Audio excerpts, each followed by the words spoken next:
Caio da Silva Prado Júnior nasceu em São Paulo no dia 11 de fevereiro de 1907. Nascido em uma família política, nobre de São Paulo, possui então parentes que exerciam papéis políticos bem importantes em São Paulo. Em 1928, se formou em Direito pela Faculdade Largo de São Francisco. Teve importante atuação política nas décadas de 1930 e 40 e tendo participado de articulações para a Revolução de 1930, quando se decepcionou com a ideologia da República Nova. Aproximou-se assim do marxismo e filiou-se ao Partido Comunista Brasileiro em 1931. Já em 1933, publicou seu primeiro livro, Evolução Política do Brasil. Em 1942, foi publicado seu clássico livro, Formação do Brasil Contemporâneo. E logo em seguida, no ano de 1945, teve seu papel de deputado estadual pelo Partido Comunista Brasileiro. Em 1948, já era deputado da Assembleia Nacional Constituinte, também pelo Partido Comunista Brasileiro. Em 1960, juntamente com outros intelectuais brasileiros, participa da criação da União Cultural Brasil-União Soviética, a atual União Cultural pela Amizade dos Povos, sendo seu primeiro presidente. E durante o regime militar de 1964, foi expurgado do seu cargo de professor e faleceu em novembro de 1990. A Editora Brasiliense foi fundada em maio de 1943, como seus cofundadores Caio Prado Júnior e José Bendito Monteiro Lobato, que era um escritor muito famoso brasileiro. Essa editora, ela teve uma revista circulando chamada Revista Brasiliense entre 1955 e 1964, que tinha certas tendências marxistas e tinha como objetivo reunir figuras expressivas da sociedade brasileira, como o próprio Caio Prado Júnior, Fernando Henrique Cardoso, Florestan Fernandes, Sérgio Buarque de Holanda e Sérgio Millet. A década de 30 era marcada pela crise do café e pelo crash na Bolsa de Valores de Nova York. Nesse período, o café era a fonte principal de capital para o Brasil, produto esse que estava em superprodução, e sem ter para onde exportar, o preço das sacas cai consideravelmente. Caio Prado se afiliou ao Partido Democrático para se opor ao Partido Republicano, que desejava eleger o paulista Júlio Prestes, defendendo suas ideias com vigor e trabalhando em prol de colocar Getúlio Vargas no poder. Tanto é que, durante uma cerimônia de candidatura oficial na presença de Prestes do oficialismo federal estadual, Caio Prado deu um viva a Vargas. Tal ousadia lhe levou à prisão. Prado mais tarde acabou se desencantando com as ideias de seu partido e introduziu-se ao socialismo, fazendo viagens para a União Soviética, para a China, quais resultaram em 2 livros, e para a França, oferecendo ajudas que fugiam do conflito da Guerra Espanhola. Em 1935, a esquerda consegue formar, através de um amplo movimento, a Aliança Nacional Libertadora, que tinha como presidente de honra Luiz Carlos Prestes, que custara aderir ao Partido Comunista. A trajetória acidentada da ANL pelas interpretações equivocadas de seus líderes, os levantes armados no Nordeste e no Rio sem perspectivas de êxito, foram um fermento para que forçasse a reação e ato pró-golpe em 37, com características marcantemente fascistas no Brasil, no momento em que a direita ascendia várias partes do mundo. A ANL teve expressividade em São Paulo, mesmo não se chegando aí à luta armada. Miguel Costa, ex-comandante da coluna Prestes, foi seu presidente e Caio Prado Júnior seu vice-presidente.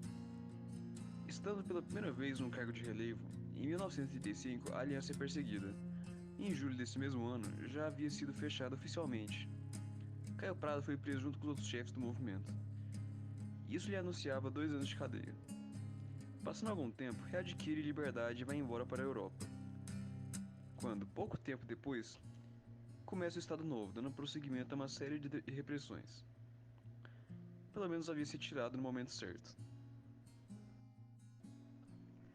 Aos esquerdistas ou mesmo liberais, só restara o ostracismo ou exílio. Caio Prado escolhe o exílio. Ao sair da cadeia, vai para a França, onde atuará politicamente no Partido Comunista desse país. O Brasil foi muito produtivo na sociologia do século XX, com o surgimento de pensadores como Gilberto Freire e Sérgio Buarque de Holanda, que junto de Caio Prado formaram a chamada tríade da segunda formação da sociologia, ou formação científica. Há de se verificar que Caio Prado assume de fato uma análise marxista no teor da obra referida. Existe uma teoria materialista da história presente em seu trabalho, baseado-se na escrita de Marx Engels e intitulado pela ideologia alemã Bertrand Russell. Afirma que a teoria materialista se inicia exatamente como um processo de produção de uma época que é considerada como uma base da história. Mostra a sociedade civil nos seus vários estágios e na sua ação como Estado. Em Caio Prado Júnior, podemos notar que esse método é também um refinamento da interpretação embasada no materialismo histórico. Se em Marx e Engels a história é praticamente assumida como um processo acional, nesse o autor usa a desorganização, o caos e a ausência de coerência do Estado lusitano. Às vezes sua análise chega a ter semelhança com a de Sérgio Buarque de Holanda, o autor de Raízes do Brasil. Outras vezes chega a compartilhar as opiniões de Gilberto Freire, especialmente sobre a organização social do Brasil colônia. Mas é Caio Prado um autor plenamente original em sua abordagem materialista da história do Brasil, diferente das demais de sua geração. A exemplo desses acima citados, ele não percebe o problema cultural como determinante das dificuldades do Brasil. Ressaltando-se que, enquanto Gilberto Freire é o saudosista dos momentos senhorais português do Brasil colônia, Sérgio Buarque é aquele que acusa a mentalidade lusitana de ter sido incapaz de produzir uma civilização moderna no Brasil. Em 1930, a literatura brasileira vivia uma crise, consequência do abalo provocado pelo movimento modernista representado pela Semana da Arte Moderna de 1922, que pôs em xeque as estruturas do academicismo anterior, ao tentar introduzir novas técnicas estrangeiras de influência do surrealismo e do futurismo do cinema à sociedade brasileira. Nos debates dos anos 30, os escritores se polarizaram em duas tendências de projetos nacionalistas. A primeira, caracterizada por um programa autoritário de direita, denominado o verde-amarelismo, cujos representantes eram Plínio Salgado e Menotti del Pitta. A segunda era um programa de esquerda, que punha em relevo a questão social. Tal tendência ficou conhecida como antropofagia. Os temas nacionalistas vão dominando a literatura e procurando uma identidade de personagens históricos, como o negro, o índio, o caipira, a passagem dos canaviais nordestinos, os cafezais do sul. Nos anos 30, temas que haviam sido delineados na década de 20 vão sendo sugeridos como resolução ao impasse gerado pelo modernismo, importação dos estilos numa representação nacionalista de esquerda ou uma literatura de puro nacionalismo de direita. Ressurge, então, o fascínio pelas lendas indígenas que já houveram infiltrado na criação de modernistas como Oswald de Andrade, com seu poema Pau-Brasil. É interessante ressaltar a literatura proletária emergente dos anos 30, que vai comparecer ao lado da literatura que problematizava a miséria dos sertões. Esse contexto de intelectualidade não fará de Caio Prado Júnior um homem fora do seu tempo. Ao contrário, alguém que estará inserido na vanguarda da inteligência, buscando escrever a história do Brasil a partir de suas diferenças e contrastes, apoiando-se na sociologia, economia, antropologia e geografia como ciências sociais que impunham naquela época. Em seu principal livro, Formação do Brasil Contemporâneo, de 1942, Caio Prado Júnior faz uma análise do Brasil colônia, império e república, demonstrando sob um olhar marxista e com uma análise principalmente econômica, como existe uma continuidade do processo histórico e como hoje somos uma consequência dessa formação desde o período colonial do Brasil. Segundo sua tese, ao longo do nosso processo histórico, não houve uma descontinuidade da estrutura de classes, que permanece até mesmo durante o período da República Velha. Segundo o artigo utilizado para nosso estudo, essas diferenças profundas diferenciam a população rural de nós, brasileiros, como se fossem categorias diferentes.